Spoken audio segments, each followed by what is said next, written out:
নমস্কার। বাংলা সেরা গল্পে সবাইকে জানাই স্বাগত। শুরু করছি আজকের গল্প। আজ পড়ে শোনাব সাহিত্যিক নরেন্দ্রনাথ মিত্রের লেখা গল্প দীপান্বিতা।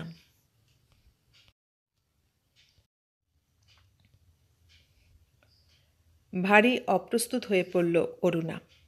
লজ্জার আর সীমা নেই। দাদার বন্ধুর হাতে চায়ের কাপটি কেবল ধরে দিয়েছে, সঙ্গে সঙ্গে সমস্ত আলো নিভে সারা বাড়িটা একেবারে অন্ধকার হয়ে পড়ল। আর সেই অন্ধকারে অসাবধানে বীরেনের আঙুলের সঙ্গে অরুণার আঙুলগুলির একেবারে ছোঁয়াছুঁয়ি হয়ে গেল। সেই মুহূর্তেই অবশ্য হাতটা সরিয়ে নিয়ে এলো অরুণা, কিন্তু মনে হলো আর একজনের হাতের স্পর্শটুকু তার সমস্ত আঙুলের সঙ্গে যেন জড়িয়ে আছে। আর কেবল কি আঙুলে? অরুণা সেখানে আর না দাঁড়িয়ে ঘরের মধ্যে চলে গেল। বন্ধুর পাশে বসে শিশিরও চা খাচ্ছিল। বোনকে ডেকে নির্বিকারভাবে বলল, রুনি, ঘর থেকে তাড়াতাড়ি হ্যারিকেনটা জেলে আনতো। বীরেন অন্ধকারেই চায়ের কাপে একটু চুমুক দিয়ে বলল, ব্যাপার কি? হঠাৎ কারেন্ট বন্ধ হয়ে গেল যে? জানালা দিয়ে একটু তাকিয়ে বলল, সামনের বাড়িটায় তো দিব্যি আলো জ্বলছে। তোমার মেয়ে কোনো গোলমাল আছে নাকি? শিশির করুণ স্বরে বলল, আর ভাই বলো কেন, এ বাড়িতে আসা অবধি এই বৈদ্যুতিক বিভ্রাট চলেছে। অন্তত 15-20 টাকাও কি খরচ করিনি ইলেকট্রিক মিস্ত্রির পেছনে। টুকটাক কি করে দিয়ে যায়, 2 দিন ভালো চলে, ব্যাস, তারপর আবার যা তাই। আমি অনেক লোক দেখেছি, কিন্তু এই ইলেকট্রিক মিস্ত্রিগুলির মতন এমন ফাঁকিবাজ আর দেখিনি। বীরেন আর একবার চায়ের কাপে চুমুক দিতে দিতে বলল, যা বলেছ। শিশির আর একবার হাঁক দিল, কই রুনি, হ্যারিকেনটা দিয়ে গেলি না? কিন্তু হ্যারিকেনের বদলে অরুণা 2 পয়সা দামের ছোট্ট একটি মোমবাতি জেলে নিয়ে এলো। শিশির বলল, ওটা আর কতক্ষণ জ্বলবে? কেন, হ্যারিকেনটা কি হলো? অরুণা মুখ নিচু করে মৃদুস্বরে বলল, হ্যারিকেনে তেল ভরা নেই দাদা। শিশিরের খৌরি হবার ছোট্ট কাঁচের বাটিটায় জ্বলন্ত মোমের কয়েকটা ফোঁটা ঢেলে তার মধ্যে বসিয়ে দিয়ে টেবিলের উপর রাখল অরুণা। বারান্দার খানিকটা জায়গা তাতেই অবশ্য উদ্ভাসিত হয়ে উঠল। কিন্তু আর সব অন্ধকার ঘরগুলোতে ততক্ষণে চেঁচামেচি শুরু হয়ে গিয়েছে। পাশের ঘর থেকে মা সুধাময়ী বকছেন, না, কি ভুতুরে বাড়ির পাল্লায় পড়েছি। ও রুনি, এ ঘরে তোরা একটা আলো টালো কিছু দিবি, নাকি অন্ধকারে থাকবো? ছেলেটা যে ভয় পেয়ে কেঁদে উঠেছে, তা কি তোদের কানে যায় না? শিশিরের 2 বছরের ছেলে বিশু ঠাকুরমাকে জড়িয়ে ধরে সত্যিই চেঁচাচ্ছিল। এদিকে রান্নাঘরে কড়াতে মাছের ঝোল চড়িয়ে দিয়েছিল শিশিরের স্ত্রী মিনতি। সদ্য পরিচিত বাইরের একজন লোকের সামনে চেঁচিয়ে ওঠাটা তার পক্ষে শোভন নয়। তার হয়ে 4 বছরের মেয়ে লতুই ডেকে বলল, ও পিসিমা, আলো দাও আমাদের, আমরা কি অন্ধকারে উনুনের আগুনে পুড়ে মরব? গলাটা লতুর হলেও বক্তব্যটা যে আসলে কার তা বুঝতে কারো বাকি রইল না। 3 জনের প্রত্যেকেই একবার করে প্রত্যেকের মুখের দিকে তাকালো। অরুণা বলল, যাও দাদা, কয়েকটা ক্যান্ডেল নিয়ে এসো। শিশির বিরক্ত হয়ে বলল, কি মুশকিল, জানিসই তো বাড়ির ইলেকট্রিকের এই অবস্থা। আগে থাকতে 2-4টে মোমবাতি আনিয়ে রাখতে পারিস নে? সবই যদি আমাকে করতে হয়। দাদার এই অভিযোগের অরুণা কোনো জবাব দিল না, মুখ নিচু করে রইল। বীরেন আর চোখে তাকালো সেই মুখের দিকে। মোমের মৃদু আলোয় ভারী নরম দেখাচ্ছে অরুণার মুখ, একটু লম্বাটে ধরনের গড়ন মুখের, নাক চোখ টানা টানা, রংটিও বেশ ফর্সাই। সাধারণ মধ্যবিত্ত ঘরের পক্ষে বেশ সুন্দরী বলা চলে। বয়স 19-20 কম হবে না। মুখের কচি মিষ্টি ভাবটুকু আছে বলে কিছু কম বলেই মনে হয়। পাতলা ছিপছিপে চেহারা, কিন্তু তাই বলে অপুষ্টাঙ্গী নয়। সাদা খোলের চওড়া কালো পেরে একখানা 8 পৌরে শাড়িতে কোনো মেয়েকে যে এত সুন্দর দেখায়, বহুকাল পরে বীরেনের তা যেন এই নতুন করে চোখে পড়ল। শিশির ততক্ষণে উঠে দাঁড়িয়েছে। তুমি একটু বসো ভাই, মোড়ের দোকান থেকে আমি গোটা কতক মোমবাতি নিয়ে আসি। আচ্ছা, ফ্যাসাদে পড়া গেছে। বীরেন একটু বাধা দিয়ে বলল, তার চেয়ে চলো না কেন, তোমার মেনটা একবার দেখে আসি, কি গোলমাল হয়েছে দেখাই যাক না। বন্ধুর শৌখিন বেশবাসের দিকে তাকিয়ে শিশির মৃদু হাসল। সাজসজ্জার দিকে এখনও বীরেনের বেশ লক্ষ্য আছে। মাথার কালো মসৃণ একরাশ চুল সযত্নে ব্যাক ব্রাশ করা, গায়ে সদ্য ইস্ত্রি ভাঙা আদ্যির পাঞ্জাবি। বোতামগুলি অবশ্য সোনার নয়, হাড়েরই, কিন্তু দেখলেই বোঝা যায় বেছে শখ করে কিনেছে। চারদিকে নীল বর্ডার দেওয়া, মাঝখানে সাদা ছোট ছোট বোতামগুলি মানিয়েছেও বেশ। চওড়া কপাল, ভরাটে গাল, গলার পাউডারের সূক্ষ্ম আভাস একেবারে অদৃশ্য নয়।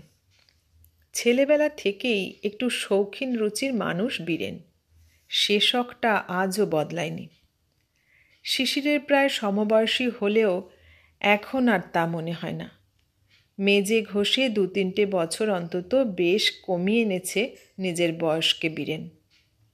26-27-এর চেয়ে একটা দিনও বেশি বলে কেউ বিশ্বাস করবে না। বেশ আছে, সংসারে কেবল এক মা, এখনও বিয়ে থা করেনি, কোনো ভাবনা চিন্তা নেই। আর এদিকে অল্প বয়সে বিয়ে করে 2 সন্তানের বাপ হয়ে 30 বছরেই যেন বুড়িয়ে পড়েছে শিশির। বন্ধুর মেন সুইচ দেখে আসবার আগ্রহে শিশির তাই একটু হেসে বলল, থাক থাক, আর বিদ্যে ফলিয়ে দরকার নেই। তোমার মতো ফিট বাবু ওসব সুইচ ফুইচ দেখে কি করবে? নিরুপদ্রবে কলম পিষে যাচ্ছ সেই ভালো। বৈদ্যুতিক ব্যাপারের মধ্যে গিয়ে কী দরকার? শেষে দারুণ একটা শক টক খাবে। মেনে হাত দিতে গিয়ে আমার সেদিন কি হয়েছিল দেখো। বন্ধুকে ডান হাতটা তুলে দেখালো শিশির। হাতে অবশ্য কিছুই এখন আর দেখা গেল না। বীরেন সকৌতুকে জিজ্ঞাসা করল, কি হয়েছিল? শক খেয়েছিলে নাকি? শিশির বলল, হ্যাঁ, ভারী লেগেছিল সেদিন। বীরেন মুচকে হাসতে লাগল। অরুণাও হাসল। ভারী না আরও কিছু? অমন শখ আমাদের কতদিন লাগে? এসব ব্যাপারে দাদার ভারী ভয়। সেই থেকে নিজে তো সুইচে হাত দেনই না, আমাদের কাউকেও যেতে দেন না কাছে। বীরেন হেসে বলল, ইলেকট্রিসিটিকে তুমি বুঝি তেমন ভয় করো না? তুমি বলেই যেন একটু সংকুচিত হয়ে পড়ল বীরেন। 5-6 বছর পরে দেখা অরুণাদের সঙ্গে। এই কয়েক বছরে অনেক অদল বদল হয়েছে। অরুণা তখন ছিল কিশোরী, রোগা, লিকলিকে চেহারা। তখন তুমি কেন তুই বলতেও কোনো সংকোচ হতো না, কিন্তু এখন এই পূর্ণ যৌবনা সুশ্রী তন্নিটিকে হঠাৎ তুমি বলতেও যেন কেমন কেমন লাগে। বীরেনের সামনে অতগুলি কথা বলে ফেলে অরুণাও ততক্ষণে বেশ একটু লজ্জিত হয়ে পড়েছে। বীরেনের তুমি বলার সংকোচটুকুও তার চোখ এড়ালো না। গেঞ্জিটা গায়েই ছিল। স্যান্ডেল পায়ে দিতে দিতে বোনকে বলল, অরুণা, আমার পকেট থেকে আনা 4 পয়সা নিয়ে আয় তো, নিয়ে আসি ক্যান্ডেল। পয়সা দিতে অরুণা চলে গেল ঘরে। শিশির বেরিয়ে গেল মোমবাতি আনতে। অরুণাও তার পিছনে যেতে যেতে বীরেনের দিকে একবার তাকিয়ে বলল, আপনি বসুন, বৌদি অন্ধকারে কি করছে দেখে আসি। বীরেন বলল, তার চেয়ে এই মোমবাতিটাই তাকে দিয়ে আসুন না। অরুণা মৃদু হেসে বলল, আর আপনি বুঝি একা একা অন্ধকারে বসে থাকবেন? বীরেন বলল, একা একা থাকবো কেন? তারপর একটু থেমে বলল, শিশির তো এক্ষুনি আসবে। সত্যিই তাই। 3-4 মিনিটের বেশি দেরি হলো না শিশিরের। 8 ডজন মোমবাতি আর 2টো সিগারেট নিয়ে সে তাড়াতাড়ি বাড়ি ফিরে এলো। মোমবাতিগুলি বোনের হাতে দিয়ে বলল, যা, এবার ঘরে ঘরে জ্বেলে দিয়ে আয়। একটু অন্ধকার হয়েছে কি, চেঁচামেচিতে সব অস্থির, কারো যদি একটু ধৈর্য থাকে। তারপর বন্ধুর দিকে সিগারেট বাড়ি দিয়ে বলল, ধরাও বীরু। বীরেন দেশলাই জেলে বন্ধুর সিগারেটটা আগে ধরিয়ে দিতে দিতে বলল, মোমবাতিতে তাহলে একেবারে কম যায় না শিশির, এদিকে ইলেকট্রিক চার্জও দিতে হয়। শিশির বলল, খুবই দিতে হয়, তারটারগুলো খারাপ হয়ে যাওয়ায় কারেন্ট বেশিই পড়ে। বীরেন সিগারেটের একটু ধোঁয়া ছেড়ে বলল, রিওয়্যারিং করে নিলেই তো পারো। শিশির একটু হেসে বলল, যখন তখন আর পারি কই, এই অঞ্চলের একজন মিস্ত্রিকে ডেকে এনেছিলাম সেদিন, সে 100 টাকার এস্টিমেট দিল। বীরেন বলল, বলো কি, অত পড়বে কেন? শিশির একটু হাসল। পড়ালে পড়বে না কেন? তারপর ধীরে ধীরে সুখ দুঃখের কথা বন্ধুকে বলতে লাগলো শিশির। সুখের চেয়ে দুঃখের কথাই বেশি। বেলেঘাটার এই শহরতলিতে 3খানা ঘরওয়ালা পুরনো এই একতলা বাড়িটুকুর বাসিন্দা হওয়ার সৌভাগ্য অর্জন করতে কম বেগ পেতে হয়নি। বাড়িওয়ালা থাকেন টালিগঞ্জে, নিতান্তই পিতৃবন্ধু বলে নামমাত্র 300 টাকা সেলামিতে আর 55 টাকা ভাড়ায় আরও অনেক প্রার্থীকে মনক্ষুণ্ণ করে শিশিরকে তিনি বাড়িখানা ছেড়ে দিয়েছেন। এর উপর তিনি আর এ বাড়ির পেছনে পয়সা খরচ করতে রাজি নন। মেরামত করাতে হয় শিশিরই করিয়ে নিক, তারপর ভাড়া থেকে না হয় ফি মাসে টাকা 5 করে কাটিয়ে নেওয়া যাবে। এদিকে মার্চেন্ট অফিসে কেরানিগিরি করে শিশিরের ভাতা টাতা ধরে এখনও পুরোপুরি 200-তে গিয়ে পৌঁছয়নি, টাকা 15 কমই আছে। অথচ দেশের বাড়ির সবাইকেই কলকাতায় নিয়ে আসতে হয়েছে। খরচের সঙ্গে আর পেরে ওঠা যায় না। প্রত্যেক মাসেই ভাবে লাইনটা ঠিক করে নেবে, কিন্তু হয়ে ওঠে না। মাইনে পাওয়ার সঙ্গে সঙ্গে প্রায় অর্ধেক টাকা আগের মাসের মুদি, কয়লা, ধোপার হিসাব শোধ করতে জলের মতো বেরিয়ে যায়। বিদ্যুতের পেছনে খরচ করবার মতো অবশিষ্ট কিছুই থাকে না। ফলে মাসের মধ্যে 15-20 দিন বাড়িতে অমাবস্যা লেগে থাকে। কিন্তু উপায় কি? সরল আন্তরিকতায় বন্ধুকে সব কথা জানালো শিশির। পাশাপাশি গ্রামের বাস, ছেলেবেলা থেকে একসঙ্গে পড়েছে, আগে খুবই যাওয়া আসা ছিল। তারপর ম্যাট্রিকুলেশন পরপর 2 বছর ফেল করে বীরেন হঠাৎ উধাও হয়ে যায়। বছর 5 আগে একবার দেশে এসেছিল। দিন কয়েক ছিল শিশিরদের বাড়িতে। এ গল্প সে গল্প, দেশ বিদেশ অনেক ঘুরেছে। পড়াশোনা করবেই না ভেবেছিল, কিন্তু কি খেয়াল হলো, পাটনা ইউনিভার্সিটি থেকে প্রথমে ম্যাট্রিক, তারপর আইএসসি শেষ পর্যন্ত পাশ করে বসল বীরেন। মামা মামি আরও পড়বার জন্য চাপ দিয়েছিলেন, কিন্তু শিশির তো জানে পরের চাপে বীরেনের কোনো দিন পড়া হয় না। যেটুকু হয়ে রইল সেটুকুই থাক, আবার যদি কোনো দিন বই নিয়ে বসতে ইচ্ছা হয় তখন দেখা যাবে। 6 বছর পরে আজ আবার খেলার মাঠে দেখা হয়েছে দুই বন্ধুতে। শিশির একেবারে হাত জড়িয়ে ধরেছিল। আরে বীরু যে, কবে এলে কলকাতায়? বীরেন শিশিরের মুখের দিকে একটু তাকিয়ে জবাব দিয়েছিল, কবে এলে মানে, কলকাতায় তো আছি। শিশির বলেছিল, কলকাতায় আছো অথচ দেখা সাক্ষাৎ কিছুই করো না। বীরেন পাল্টা অভিযোগ করে বলেছিল, তুমি যেন কত করো, তাছাড়া ঠিকানাই তো জানি নে।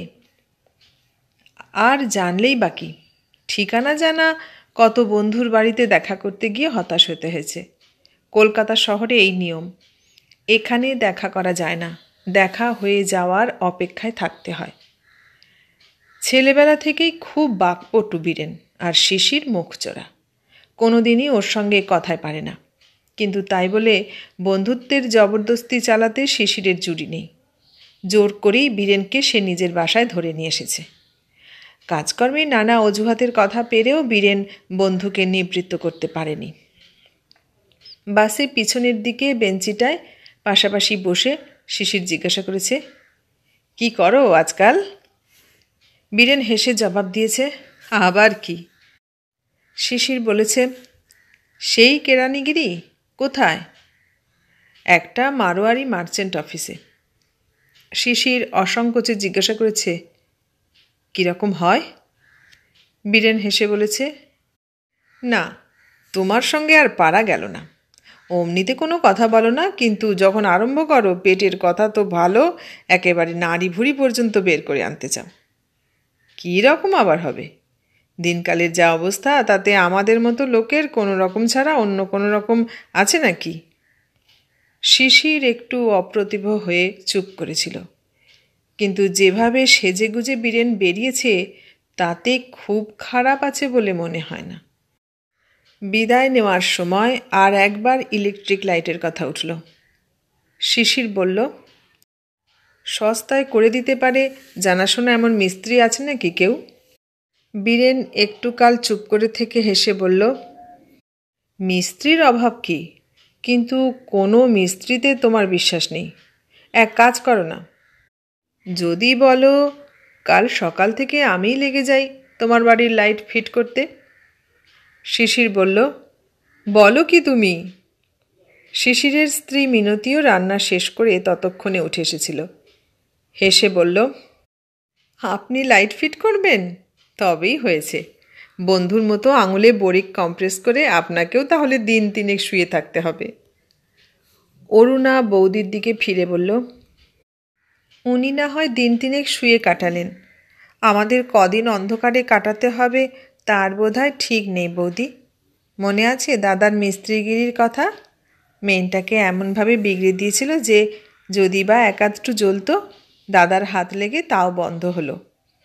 ওর হাতের ছোঁয়া লাগলে বিদ্যুৎ নিশ্চয়ই একেবারে মেঘের কোলে লুকোবে। বীরেন অরুণার দিকে তাকিয়ে একটু হাসল। তাই নাকি? আমার হাতের ছোঁয়ায় বিদ্যুৎ জ্বলবে বা নিভবে তা তুমি জানলে কি করে? আরক্ত মুখে অরুণা তাড়াতাড়ি চোখ ফিরিয়ে নিল। বন্ধুর বোনের সেই লজ্জাটুকু উপভোগ করতে করতে বীরেন বন্ধুর দিকে তাকিয়ে বলল, কিন্তু তুমি একেবারে মাটি করে রেখেছ শিশির। তোমার উপর এদের আর কোনো আস্থা নেই। আর তোমার বন্ধু বলে আমিও এদের অনাস্থাভাজন হয়েছি। আচ্ছা, ফলেনও পরিচয়তে কালই দেখা যাবে। কিন্তু গোটা 40 টাকা দিতে হবে যে শিশির। শিশির বলল, টাকা? টাকা দিয়ে কি করবে? বীরেন হেসে বলল, নিয়ে পালাবো আর কি। মানে রিওয়ারিং করতে হলে তোমার কয়েলখানেক হেনলি কেবল লাগবে, গোটা 5-6 সুইচ, প্লাগ পয়েন্ট, হোল্ডার সবই তো দরকার হবে। টাকা 40-এর মধ্যে আশা করি সব কুলিয়ে যাবে। তারপর তোমার আর একটা পয়সা খরচ লাগবে না। শিশির বিস্মিত হয়ে বলল, তা না হয় লাগলো, কিন্তু সত্যি সত্যি তুমি পারবে তো? মিস্ত্রিগিরির তুমি কি জানো? বীরেন বলল, আহা, বিয়ে না করলেও বরযাত্রী তো বহুবার গেছি। পুঁথিগত বিদ্যা কিছু কিছু আছে এ সম্বন্ধে। একবার ইলেকট্রো ইঞ্জিনিয়ারিং পড়বার খেয়াল হয়েছিল। একবার এক্সপেরিমেন্ট করে দেখোই না আমাকে দিয়ে। টাকা জলে যাবে না তোমার।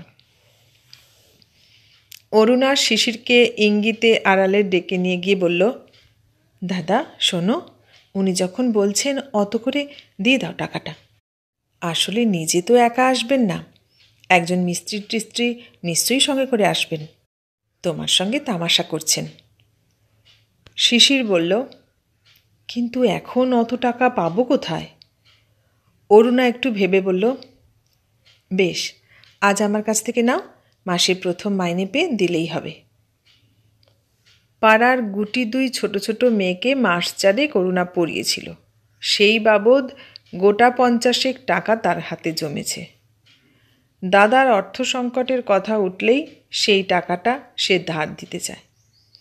শিশির প্রায় ঠাট্টা করে বলে, রাজার নেই যে ধন, টুনির আছে সেই ধন। কিন্তু আজ বোনের দিকে তাকিয়ে একটু মুচকি হাসল শিশির। বলল, আচ্ছা দে টাকাটা। শিশিরের বুঝতে বাকি নেই অরুণা এই ছলে বীরেনকে কাল আবার বাসায় আনতে চায়। আনাক, শিশিরেরও অমত নেই তাতে। পুরনো বন্ধু বীরেন চক্রবর্তী, শিশিরের চেয়ে বয়সে বোধহয় বছর 2 ছোটই হবে, দেখতে আরও ছোট মনে হয়। চেহারা দেখে বছর 25-এর বেশি কেউ বলতে পারবে না। তাছাড়া রুনির বয়সও তো কম হলো না। পাত্রের সঙ্গে পাত্রীর বয়সের কিছু ব্যবধান থাকাই ভালো। শিশিররা চাটুজ্জে, বীরেন কুলীন নয় বলে মার হয়তো একটু আপত্তি হবে। বুঝিয়ে শুনিয়ে ঠিক করলেই চলবে, আজকাল অত দেখলে চলে না। কই, কুলীনের সম্বন্ধ তো কতই এলো, কোনোটাই তো ঠিক দলে পটল না। তাদের তুলনায় দেখতে শুনতে বীরেন চক্রবর্তী ঢের ভালো। পরদিন রিকশায় মালপত্র চাপিয়ে সত্যি এসে হাজির হলো বীরেন। পাঞ্জাবির বদলে গায়ে আজ একটা শার্ট চাপিয়ে এসেছে। তাতে আরও স্মার্ট দেখাচ্ছে তাকে, আরও যেন একটু ছোকরা ছোকরা। শিশির বলল, ফর নাথিং তোমার অফিস কামাই হবে। বীরেন অরুণার দিকে তাকিয়ে চোখ ফিরিয়ে নিয়ে বন্ধুকে বলল, একেবারে ফর নাথিং হবে কেন? তাছাড়া মাঝে মাঝে অফিস কামাই করা আমার অভ্যাস আছে। রোজ রোজ গাধার খাটুনি খাটতে ভালো লাগে। শিশিরের মনে পড়ল ছেলেবেলায় স্কুল পালাতেও বীরেনের জুড়ি ছিল না, আর এ ধরনের বেগার কাজে তার অবাল্যের উৎসাহ। একবার গোপাল ঘরামির সঙ্গে সঙ্গে থেকে শিশিরদের ছনের আটচালাটা ছেয়ে দিয়েছিল বীরেন। ছুতোর বাড়িতে ওকে নৌকো গড়বার কাজ করতেও দেখা গেছে। ওর সাধেরও সীমা নেই, সাধ্যেরও সীমা নেই। শিশির বলল, আমি কিন্তু ভাই থাকতে পারবো না, জরুরি কাজ আছে অফিসে। বীরেন বলল, তোমাকে থাকতে বলেছে কে? শিশির মনে মনে হাসল, তা তো বটেই। কেবল শিশির কেন, বাড়ি শুদ্ধ লোক বেরিয়ে গেলে বীরেন আর অরুণার সুবিধা হয়। বন্ধুর উপর অরুণার পক্ষপাতিত্বের কথা ইতিমধ্যেই মিনতির মারফত কানে গেছে শিশিরের। শিশির অফিসে যাওয়ার আগেই অবশ্য কাজ শুরু করে দিল বীরেন। 13-14 বছরের একটি ছোকরাকে এনেছে সঙ্গে, নাম কানাই, ভারী চালাক চতুর। শিশির বলল, ওকে আবার কোত্থেকে জোটালে? বীরেন বলল, জোটালাম, আমাদের পাড়ারই এক ইলেকট্রিক মিস্ত্রির ছেলে। মিস্ত্রিকে আর আনলাম না, 4 জনেক বেশি। তার চেয়ে দেখি নিজেরাই খেটে খুটে কি করা যায়। খেয়ে দে শিশির অফিসে বেরিয়ে গেল। বীরেন পুরনো তারগুলি খুলে ফেলতে লাগলো একটা একটা করে। Screwdriver, cutting plus, drill machine, ছুরি, ছোট্ট হাত করাত, দেখা গেল সব সরঞ্জামই আছে কানাইয়ের ঝোলায়। কেবল পাশের বাসা থেকে মই একটা জোগাড় করে দিতে হলো অরুণাকে, আর মাঝে মাঝে চা। শার্ট খুলে ফেলেছে বীরেন, কাপড় গুটিয়ে নিয়েছে মাল কোঁচা করে। গায়ে শুধু একটা সাধারণ সাদা গেঞ্জি। গলার নিচে রোমশ বুকের আভাস চোখে পড়ে। ঘুরে ঘুরে বারবার মইয়ের নিচে এসে দাঁড়াতে লাগলো অরুণা। কোনোবার চা, কোনোবার পান, কোনোবার বা শুধু হাতে। সাধারণ একটা গেঞ্জি গায়েও অদ্ভুত সুন্দর দেখাচ্ছে বীরেনকে। বারবার দেখেও যেন স্বাদ মেটে না। মিনতি তেমন আলাপি নয়, তাছাড়া লজ্জাও একটু বেশি। 5-4 মাস অরুণাকেই প্রায় সর্বদা খাটতে হলো। এদিকে বীরেনেরও ডাকাডাকির বিরাম নেই। জল চৌকিটা চাই, হাতুড়ি আছে নাকি বাড়িতে, বসবার ঘরের পয়েন্টটা যেখানে আছে সেখানেই থাকবে না একটু পূবের দিকে সরিয়ে দিতে হবে, বলে যা করুণা। মিনতি ছেলেকে ঘুম পাড়াতে পাড়াতে হেসে বলল, যাও ঠাকুরজি, বলে এসো। হাসির ধরনটা ভালো নয় বৌদির। অরুণা চটে উঠে বলল, আমি যেতে পারবো না, তুমি যাও। মিনতি আবার একটু হেসে বলল, আহা, আমি গেলে কি আর আলো জ্বলবে? অরুণা আরও রাগ করল, অমন যদি করো বৌদি, আমি আর একটুও বেরোবো না বলে দিচ্ছি। মিনতি বলল, না ভাই, তাহলে ভারী বিপদে পড়ব।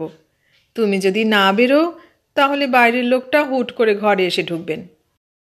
এর জবাবে প্রায় মিনিট 15-20 রাগ করে রইল অরুণা, কিন্তু তার বেশি থাকতে পারল না। বীরেন আবার ডাকাডাকি শুরু করেছে, কই অরুণা, কোথায় গেলে? এই বাল্বটা একটু ধরো, এসো দেখি। অরুণা ফের গিয়ে মইয়ের নিচে দাঁড়ালো। সদরের দিকটায় কাজ করছে তখন বীরেন।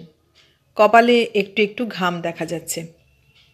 অরুণা বলল, ব্যাপার কি? মইয়ের উপর থেকে বীরেন বলল, এই বাল্বটা একটু ধরো। অরুণা বলল, কেন, আপনার সেই কানাই গেল কোথায়? বীরেন হেসে বলল, কানাই নেই, তাকে পাঠিয়ে দিয়েছি। ও মা, তাকে আবার কোথায় পাঠালেন দুপুরে? আপনারা দুজনেই তো খাবেন এখানে। বীরেন বলল, তাকে বিড়ি আনতে পাঠিয়েছি। অরুণা বলল, ছি, বিড়ি খান বুঝি? কেন, আমাকে বললেই তো পারতেন, আমার কাছে টাকা ছিল, সিগারেট আনিয়ে দিতাম। বীরেন বলল, আচ্ছা, জানা রইল, সিগারেট চাইলে তোমার কাছে পাওয়া যাবে, পরে দিও আনিয়ে। এবার ধরো দেখি বাল্বটা। ছেড়ে দেব? করুণা কৃত্রিম শঙ্কায় বলল, না না, এত উঁচু থেকে ধরতে পারবো না। মৃদু হেসে বীরেন 2-3 ধাপ নিচে নেমে এলো। বলল, এখন পারবে তো? পাছে এতেও না পারে, নিচু হয়ে বাল্বটা অরুণার হাতের মধ্যে গুঁজে দিল বীরেন। বাল্বে কারেন্ট ছিল না, তবু সমস্ত শরীরের ভিতর দিয়ে যেন বিদ্যুৎ প্রবাহ বয়ে গেল অরুণার। দুপুরবেলায় মেঝে ফুলতোলা আসন পেতে ঠাঁই করে মিনতি বড় একখানা ভাতের থালা এনে সামনে ধরে দিল। 2-3 রকমের ডাল, তরকারি, ইলিশ মাছের ঝোল, টক, শেষে দই আর 2টো সন্দেশ। ভিন্ন জাত আর জাত মিস্ত্রির ছেলে বলে কানাইকে দেওয়া হলো বারান্দায়। ব্যবস্থাটাও একটু ভিন্ন রকমের হলো। পাতের কাছে সুধাময়ী এসে বসলেন। বললেন, চোখে আর তেমন দেখতে পাই না বাবা, তাছাড়া বুড়ো বয়সে নানা রকম রোগ এসে ধরেছে, কিছুই দেখতে শুনতে পারি নে। তোমার খাওয়ার বোধহয় খুব কষ্ট হলো। বীরেন খেতে খেতে বলল, হ্যাঁ, আয়োজন বাড়িয়ে বৌদি কষ্টই দিয়েছেন, কত পদ যে খাচ্ছি গুণে শেষ করতে পারছি নে। মিনতি বলল, কি যে বলেন, কি এমন করতে পেরেছি? সুধাময়ী বললেন, দেখো তো, মিছে মিছি অফিসটা আমাদের জন্য কামাই করলে। তোমার যত সব অদ্ভুত অদ্ভুত খেয়াল, এসব মিস্ত্রিদের কাজ, তাদের দিয়ে করালেই হতো। তোমার শখের সঙ্গে কি আর পারবার জো আছে? বীরেন খেয়ে যেতে লাগলো, কোনো জবাব দিল না। একটু চুপ করে থেকে সুধাময়ী আবার বললেন, হ্যাঁ বাবা, অফিসে কত করে পাও আজকাল? বীরেন মাছের একটু কাঁটা চিবিয়ে ফেলে বলল, বলবার মতো নয় মাসিমা, 100-2 টাকার মতো কোনো রকমে হয়। সুধাময়ী বললেন, বাহ, 200 টাকা কম হলো নাকি? আমাদের শিশির তো এখনও। বলতে বলতে কথাটা চেপে গেলেন সুধাময়ী। তারপর পুত্রবধূর দিকে চেয়ে বললেন, রুনি গেল কোথায়? ওকে ডাকো না বৌমা, পাখাটা নিয়ে বসুক এখানে। বেচারা গরমে হাঁপিয়ে উঠেছে, কারো যদি কোনো আক্কেল থাকে তোমাদের। অরুণা নিজের ঘরে তক্তপোষের ওপর পা ঝুলিয়ে চুপ করে বসেছিল। মিনতি এসে বলল, যাও ঠাকুরজি, ও ঘরে ডাক পড়েছে তোমার, পাখা নিয়ে বাতাস করো গে, যাও। অরুণা বলল, আমাকে আবার কেন, তোমরাই তো আছো। মিনতি জবাব দিল, ও, আমরা আছি বলেই বুঝি তুমি যেতে পারছো না? খাওয়া দাওয়ার পর ঘণ্টাখানেক বিশ্রাম করে ফের কাজ শুরু করল বীরেন। ফুট ফরমাস খাটতে কানাই বারবার বাইরে যেতে লাগলো, আর তার জায়গায় যোগান দেওয়ার জন্য বারবার ডাক পড়ল অরুণার। অরুণা কৃত্রিম বিরক্তিতে ভ্রু কুঞ্চিত করে বলল, ভালো মুশকিল, দিনভর কি আপনার সাকরেদি করব? আমার নিজের কোনো কাজকর্ম নেই বুঝি? বীরেন হেসে বলল, ও, তোমার নিজের কাজ, গা ধোয়া আর চুল বাঁধা তো, তার জন্য ঠিক সময়ে ছুটি দেব, ভেবো না। অরুণা বলল, অমন যদি করেন তাহলে আমি আর ডাকলেও আসব না। কিন্তু বিকালের দিকে চুল বেঁধে চাপা ফুলের রঙের শাড়ি পরে না ডাকতেই এলো অরুণা। এসে জিজ্ঞাসা করল, তারপর মিস্ত্রি সাহেব, আজ সন্ধ্যায় আলো জ্বলবে তো? একটা দিনের ঘনিষ্ঠতায় দাদার বন্ধু কখন যে তার নিজের বন্ধু হয়ে উঠেছে নিজেও টের পায়নি। বীরেনও জবাব দিল, সন্ধ্যা পর্যন্ত অপেক্ষা করতে হবে কেন? আলো তো আমার সামনে এখনই জ্বলে উঠেছে। ইঙ্গিতটা বুঝতে পেরে লজ্জায় একটু কাল চুপ করে রইল অরুণা। তারপর যেতে যেতে বলল, ইস, আপনি যদি আলো জ্বালাতে পারেন আমি বা কি বলেছি। বীরেন মৃদু স্বরে বললে, আগুন জ্বালাতে কিন্তু এখনই পেরেছি। বিদ্যুৎ দ্বীপ সে সন্ধ্যায় অবশ্য জ্বলল না। তার পরদিনও অফিস কামাই করে বন্ধুর বাসায় শখের মিস্ত্রিগিরি করতে এলো বীরেন। অফিসে বেরোবার সময় আজও বন্ধুকে একটু তিরস্কার করে গেল শিশির। আচ্ছা পাগল তুমি, যা হোক, মিস্ত্রি টিস্ত্রি একজন কাউকে ডেকে আনলেই হতো, না হয় 5-10 টাকা নিতই। কিন্তু তিরস্কারের মধ্যে প্রশ্রয়ের সুর মিশে রইল 15 আনা। তারপর দিনভর বীরেন বাড়ির ঘরে ঘরে নতুন তার বসালো, গুলি বসালো, সুইচ বসালো, টেস্ট বাল্বে পরীক্ষা করে নিয়ে বাল্বগুলি ফিট করে দিল। শিশিরের ঘরে একটা টেবিল ল্যাম্প করে দিল বীরেন, আর অরুণার ঘরে বাড়তি একটা নীল রঙের বেড সুইচ। টিপবার সঙ্গে সঙ্গেই সমস্ত ঘর আলোয় উদ্ভাসিত হয়ে উঠল। বীরেন হেসে বলল, কেমন, খুশি তো? অরুণা হাসি মুখে চুপ করে রইল। বীরেন বলল, এবার আমার পুরস্কার। অরুণা হেসে বলল, পুরস্কার? দাঁড়ান, সার্টিফিকেট লিখে দিচ্ছি। আপনি জাত মিস্ত্রির চেয়েও সেরা। কাগজ কলম নিয়ে সত্যিই কি যেন লিখতে যাচ্ছিল অরুণা। বীরেন সেটা কেড়ে নিতে নিতে বলল, থাক থাক, সার্টিফিকেট তোমাকে আর লিখতে হবে না। কাগজটুকু শুদ্ধ নরম মুঠিটুকু একটুকাল নিজের হাতের মধ্যে চেপে ধরল বীরেন। মুঠি তো নয়, যেন এক মুঠো ফুল। অরুণার সঙ্গে সঙ্গেই অবশ্য হাতখানা ছাড়িয়ে নিল না, রুদ্ধশ্বাসে চুপ করে রইল। তারপর বাইরে জুতোর শব্দ শোনা যেতেই চকিত হয়ে হাত ছাড়িয়ে নিল অরুণা।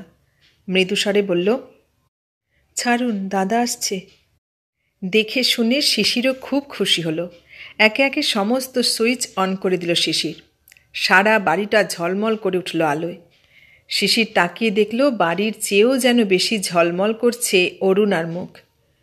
নৈশভোজের পর বন্ধুকে বাসে তুলে দিয়ে এলো শিশির। বলল, আবার কবে আসছো? বীরেন জবাব দিতে না দিতে বাস ছেড়ে দিল। দিন 3 পর সিনেমার একটা পাস নিয়ে এলো শিশির। বক্সে 4 জনের পাস। সপরিবারে দেখবার ব্যবস্থা আছে। সাহিত্যিক বন্ধুর বই যিনি তুলেছেন সেই পরিচালকও শিশিরের বন্ধু। তাদের যৌথ সৌজন্যে একেবারে বক্সের পাস মিলেছে। ছেলে মেয়েদের মার জিম্মায় রেখে স্ত্রী আর বোনকে নিয়ে বেরিয়ে পড়ল শিশির। বলল, চলো, বীরেনকে এই সঙ্গে ধরে আনা যাক। মিনতি হেসে বলল, সেই ভালো, তিনিও ধরা দেওয়ার অপেক্ষায় আছেন। আমি ভেবেছিলাম সামনের রবিবার তাকে খেতে বলবো, তারপর মা বলবেন অন্য সব কথা। তার আগেই তুমি পাস নিয়ে এলে। শিশির বলল, মন্দ কি, কিন্তু বীরেনের ঠিকানা আমি তো জিজ্ঞাসা করে রাখিনি। মিনতি বলল, ঠিকানার জন্য ভাবনা কি? ঠিকানা ঠিক লোকের কাছে আছে। ঠাকুরজি, বলো দেখি। আমাকে কেবল বাগবাজারের কথা বলেছিলেন। গলির নাম আর নম্বরটা কি যেন? অরুণা লজ্জিত ভঙ্গিতে বলল, নম্বর জানি নে।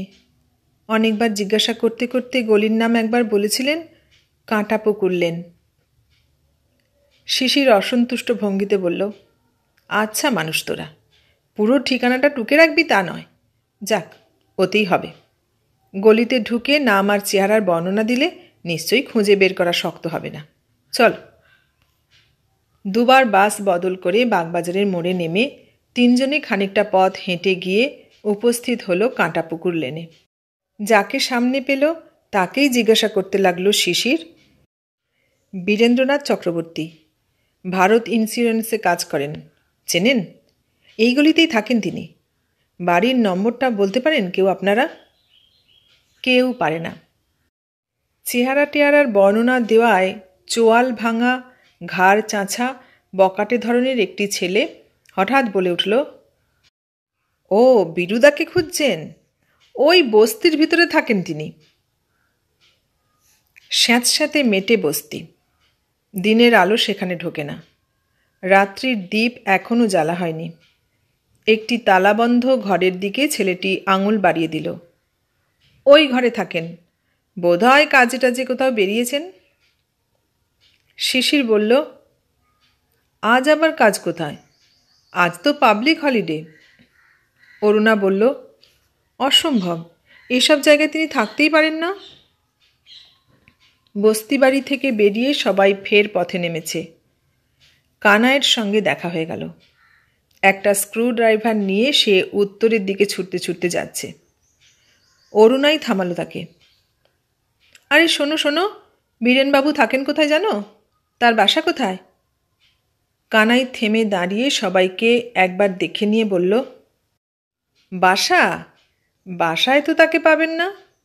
17 নম্বরের বাড়িতে কাজ করছেন যে বীরুদা, আসুন আমার সঙ্গে। অরুণা বলল, কাজ করছে? কি কাজ?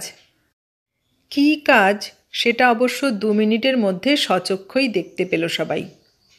17 নম্বরের বাড়ির একেবারে সামনের বৈঠকখানা ঘরেই দেয়ালে মই ঠেকিয়ে অনেক উঁচুতে উঠে একটি হোল্ডারের ভিতরে বাল্ব বসিয়ে দিচ্ছে বীরেন। গায়ে ময়লা একটা গেঞ্জি, ঘাম চুইয়ে পড়ছে কপাল দিয়ে। বাড়ির প্রৌঢ়কর্তা হুঁকোয় তামাক খাচ্ছিলেন। শিশিরদের দিকে একটুকাল অবাক হয়ে তাকিয়ে থেকে বললেন, আপনারা? শিশিরদের হয়ে কানাই জবাব দিল, আগে ওরা মিস্ত্রি মশাইয়ের কাছে এসেছেন, বাসায় না পেয়ে। কুঞ্জবাবু একটু হেসে বললেন, ও, আপনাদেরও লাইট বিগড়েছে বুঝি? কিন্তু আজ তোকে ছাড়তে পারবো না, কালও না। ও বীরু মিস্ত্রি, দেখো কারা খুঁজতে এসেছেন তোমাকে। বীরেন সামনের দিকে একবার তাকিয়ে মুহূর্তকাল স্তব্ধ হয়ে থেকে পিছন ফিরে ফের নিজের কাজে মন দিল। কুঞ্জবাবু জিজ্ঞাসা করলেন, আজ অন্তত গোটা 2 বাল্ব জ্বলবে তো মিস্ত্রি? বীরেনের জবাবের জন্য অপেক্ষা না করে, কোনো কথা না বলে শিশির, মিনতি আর অরুণা 3 জন ফের রাস্তায় নামল। দুদিকের বাড়িগুলিতে তখন বৈদ্যুতিক বাতি জ্বলে উঠেছে।